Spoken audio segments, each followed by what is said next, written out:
My phone wouldn't stop vibrating. Not ringing. Vibrating. Short, frantic pulses against the nightstand, like something trapped and trying to breathe. I didn't touch it. I knew the number before I saw the screen. I always do. 99 missed calls. 7 years of silence compressed into a single hour of panic. I lay there in the dark, ceiling fan cutting the air into slow, even pieces. The room smelled like coffee and old books. Familiar, controlled, mine. The screen lit up again. Her name. I let it fade. There are moments when the past doesn't knock. It breaks in, breathless, bleeding, demanding to be seen. This was one of them. I remembered the door slamming, the echo of her heels on marble I paid for, her father's smile, thin, surgical. "You'll be back begging in a month." That was the last thing she said before the lock clicked.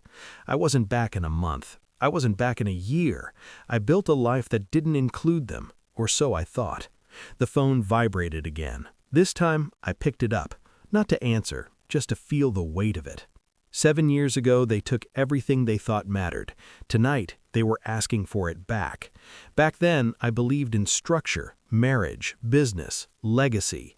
I built the company from a folding table and borrowed capital, long nights, cold coffee, the kind of work that leaves fingerprints on your bones. When I married her, I thought I was gaining a partner. When I brought her father in, I thought I was honoring tradition. That was my first mistake. The second was trusting smiles that never reached the eyes. The shift was subtle at first. Meetings I wasn't invited to, documents pre-signed, decisions already made. They spoke around me, not to me. I told myself it was stress, growth pains. I wanted to believe that the woman who slept beside me wasn't rehearsing my erasure during the day. But betrayal doesn't arrive loudly. It whispers. It lets you doubt yourself. Then came the vote. Boardroom, glass walls, everyone seated except me. Her father cleared his throat. She wouldn't look at me. They cited strategic realignment, claimed my vision was no longer aligned. My shares, had been diluted quietly over months. Legal, precise, ruthless. I laughed, not because it was funny, because it was perfect. When I got home, my key didn't work. Her suitcase was gone. The door closed between us like a verdict. I stood there longer than I should have, listening to the silence where my life used to be. That night something in me calcified. I didn't fight. I watched. Walking away wasn't weakness, it was strategy. I disappeared from their orbit completely. New city, new name on the door, new rhythm. But I never stopped listening. Information travels when you know where to stand. I tracked filings, quietly. Annual reports, shell companies blooming overnight like rot beneath paint. Her father had always been aggressive. Now he was reckless. I rebuilt with precision, consulting, investments, influence without a face. I learned how money moves when it's afraid, how power leaks when it thinks it's untouchable. Years passed. Their company grew fast. Too fast.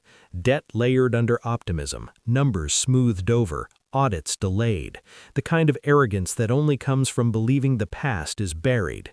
Then the cracks started showing. Missed payments, lawsuits settled quietly, executive turnover explained away as culture shifts. I kept every document, every pattern. I didn't need revenge, I needed timing.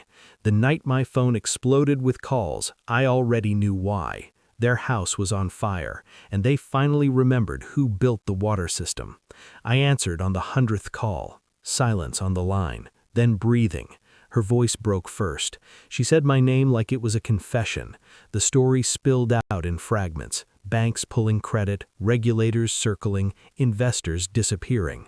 Her father had signed things he shouldn't have, trusted people who didn't exist. They needed capital. They needed credibility. They needed me. I listened without interrupting. When she finished, I said one sentence, "I know." A pause, then anger, thin and desperate. She accused me of holding a grudge, of punishing them, as if I'd orchestrated their collapse. I hadn't. I'd just let gravity work. I emailed her a file while she was still talking. Internal projections, debt exposure, a timeline of decisions with signatures highlighted in yellow. Her father's. The line went dead. Minutes later, a message arrived. "How do you have this?" I didn't answer. We met once, public place, glass and steel, neutral ground. They looked older, smaller. Her father tried to dominate the table, old habits. I let him talk himself tired. She watched me like I was a ghost that had learned to speak. I slid a folder across the table. Inside was an offer. I would buy the company, at a fraction of its worth. No board seat for either of them, no advisory roles, clean severance, total control. Her father exploded, called me vindictive, small, accused me of orchestrating everything. I waited until he finished, then I told him the truth. I warned you about leverage 7 years ago. You laughed. Silence. I stood. She reached for my hand, stopped herself. I leaned in close enough for her to hear me breathe. You were right, I said softly. I came back. I walked out before they could answer. The deal closed without them. I don't think about them much anymore. The company runs better now, leaner, honest.